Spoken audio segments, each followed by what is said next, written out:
Hey guys, welcome back. In this video, I'm building this resin kit from Volks, the Atoll ESSQ, or however you pronounce that, Scritti. It's a 1/100 kit, so it's a nice size and it matches the IMS size.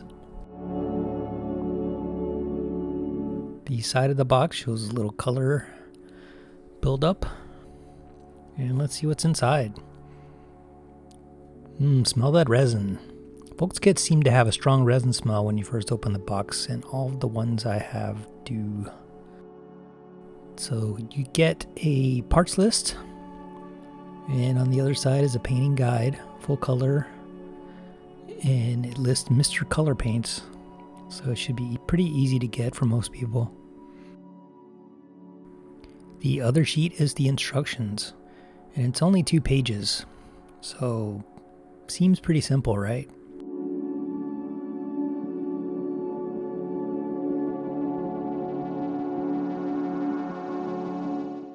So let's take a look at the parts. The first is this bag of random parts, which is the shields and the swords, also known as veils and spides. Looks like a few armor parts. I think I saw the hands there. Yes, there they are.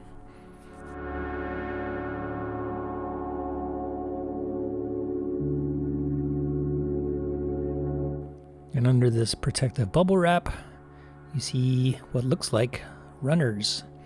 Yes, Volks kits have runners. Unlike plastic kits, they don't have numbers on them, but it is a familiar look.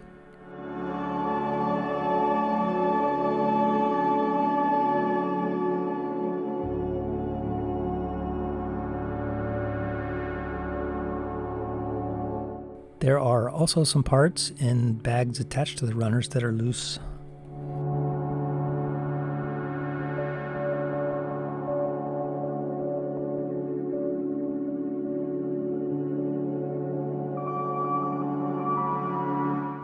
And digging through the plastic, there are 2 more bags of runners.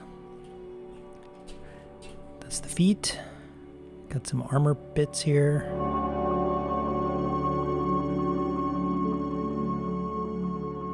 This is some of the frame parts, I think. Yep. And all the detail is really crisp and nicely molded. So the first step is to cut all the parts off the runners. Because it's unnumbered, you don't have to worry about looking that up. Instead, you're going to look at these numbers and look at the parts list and match them up visually.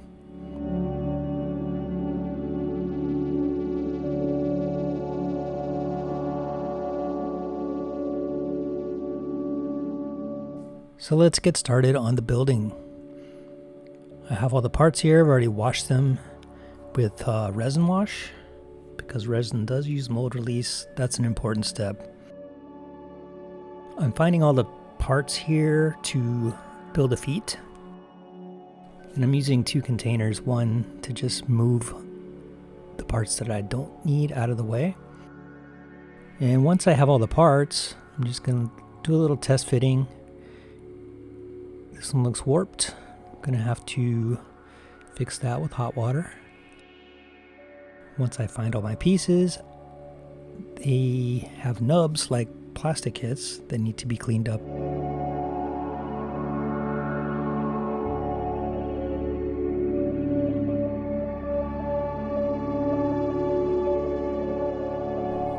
So I want to test fit everything before I start drilling holes. This one wasn't really fitting right, so I had to do some extra sanding to make it fit. This is pretty common with resin kits, so be prepared for that.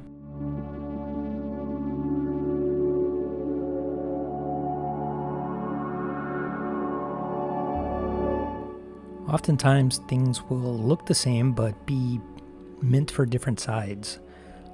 That's when you look for little things like this little design that's on the piece, or the shapes like these. These look similar, but it takes a specific shape per side.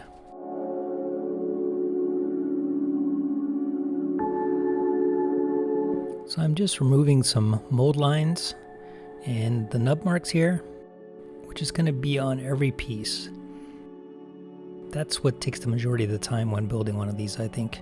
I discovered this cyan white CA glue last year. It's kind of a different formula than normal glue for some reason. I don't know what it is, but it fills pinholes like this, which I don't know if you can see it, but trust me, there's a pinhole in there.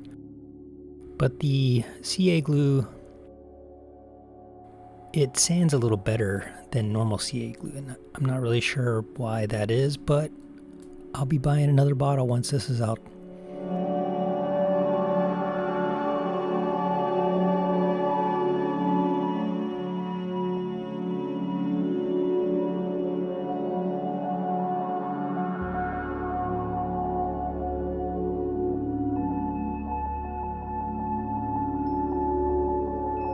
Test fitting is more important with the resin kit than it is with a plastic kit, in my opinion, so you'll probably see me doing that often.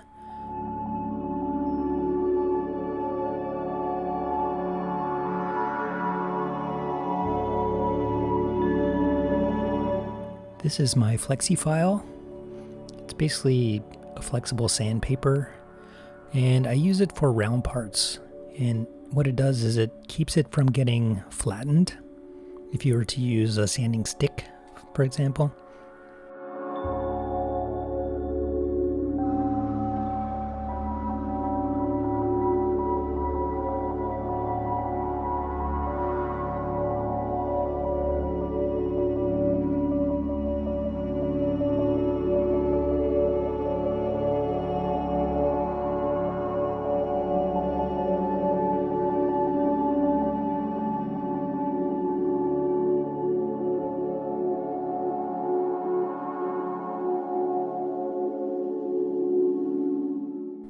Once I'm ready to go as far as sanding, I drill holes for the pins. I'm using 1mm brass rod, so I'm using a 1mm drill bit. One thing I like so far about these Volks kits are the areas where you're going to need to drill your pinhole is clearly marked and sometimes already started. It definitely makes it a lot easier because you don't have to mark it yourself.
And that's one foot, one more to go.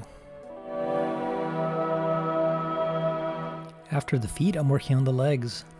And basically it's more of the same where I'm cutting off the nubs and cleaning up the mold lines.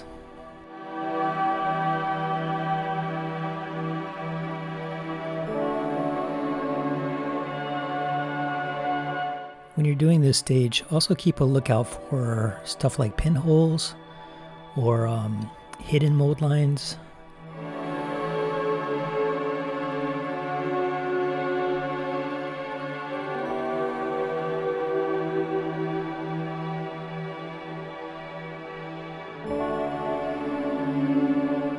And here's one of the pinholes I mentioned.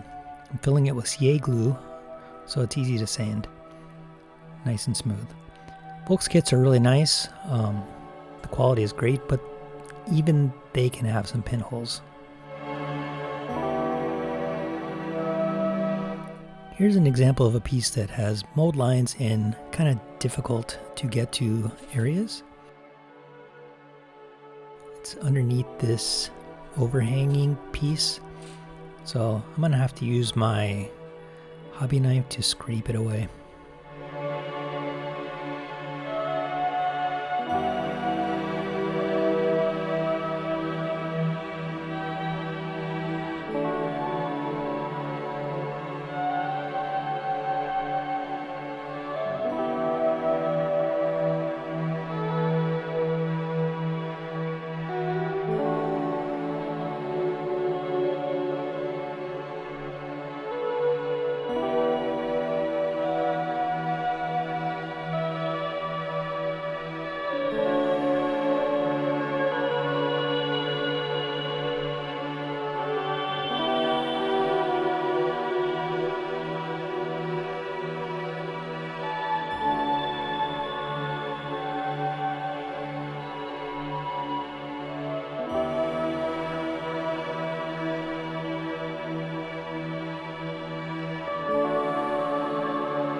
There are a couple of the holes marked with bigger holes, like the knees, and I'm using a bigger piece of wire.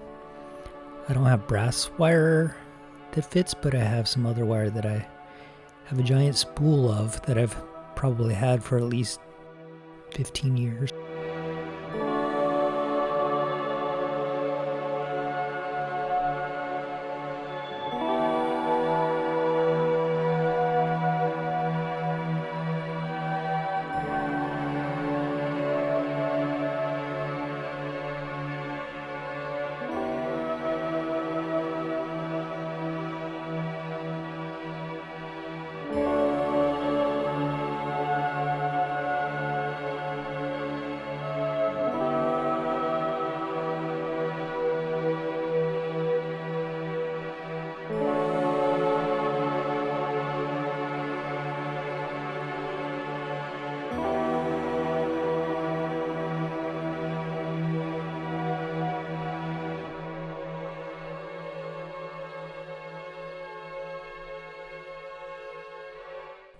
Alright, that's one of the legs. Now I'll do the other.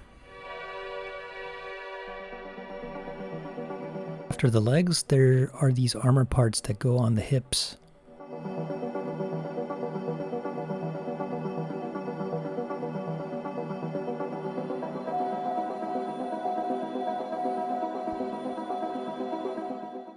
And it looks like I found another pinhole here.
These armor pieces are one of the reasons I like this mortar head design. They kind of overlap like medieval armor, so it has that kind of old, knight vibe to it, I guess.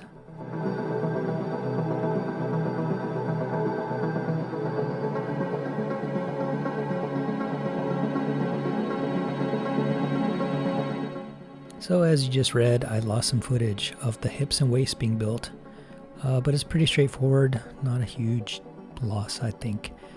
So here I am moving on to the arms, and these are shoulder pieces that I'm working on now.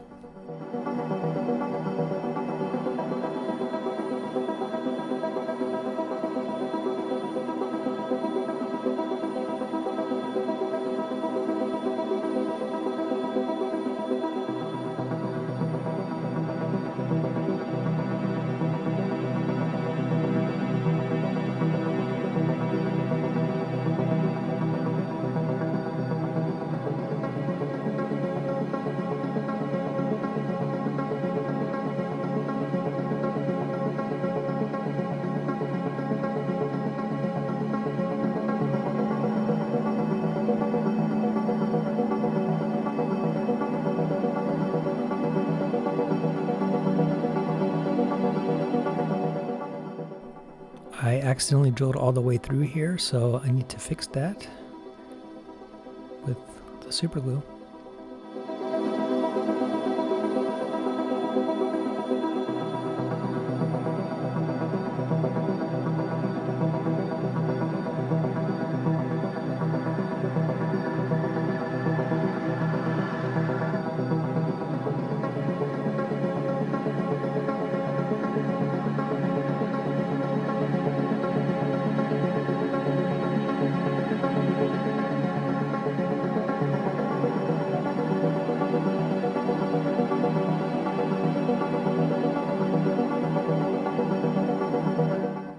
Now that the base arms are complete, I need to build the armor that goes over it. It's the same overlapping armor as the hips.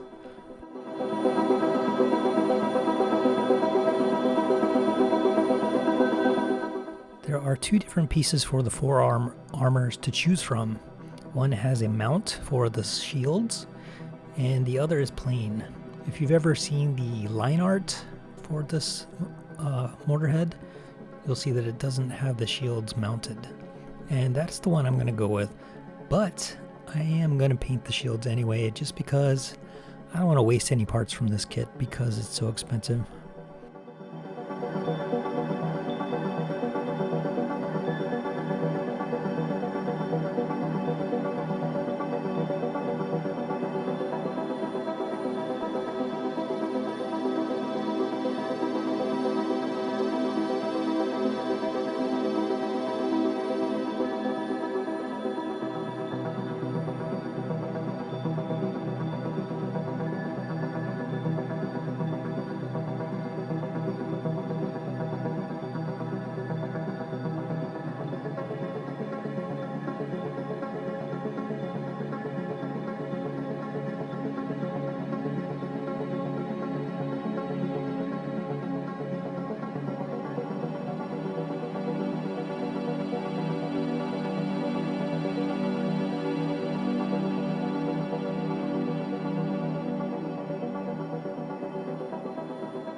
So as I mentioned earlier, some parts are hard to tell apart unless you look at the details. These are shoulder pieces and they have specific sides, so you need to figure that out. And these are parts that go on the back of the shoulders, and they also go in a specific way, so make sure you check that out.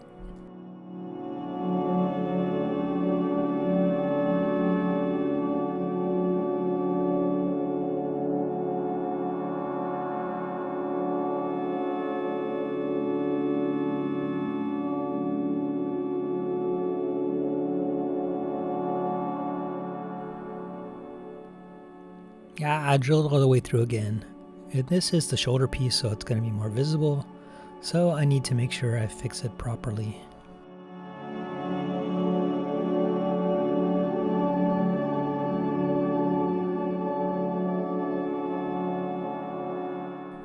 Some tape to hold in some pieces that don't have pins temporarily.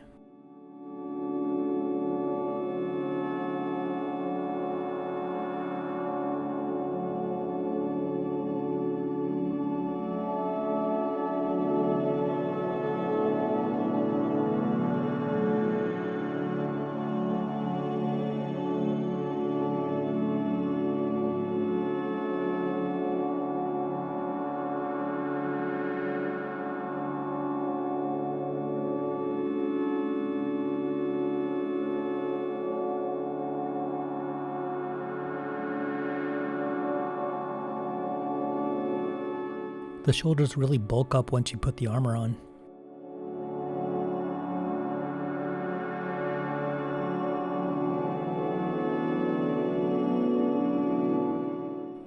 Next up is the torso and head.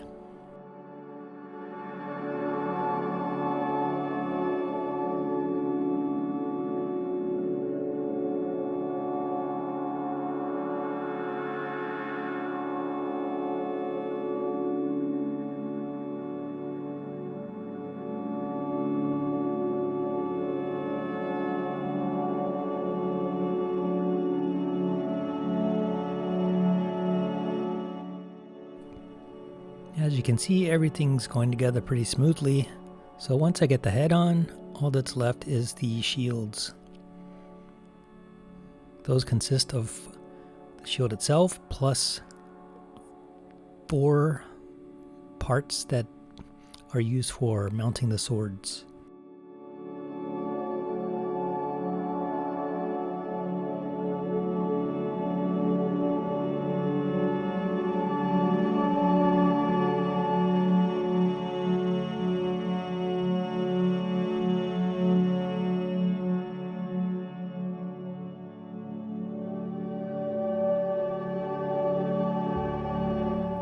Now I'm just sticking on the arms, and because I'm not going to use the shields, I'm going to stick the swords in its hands with some blue tack.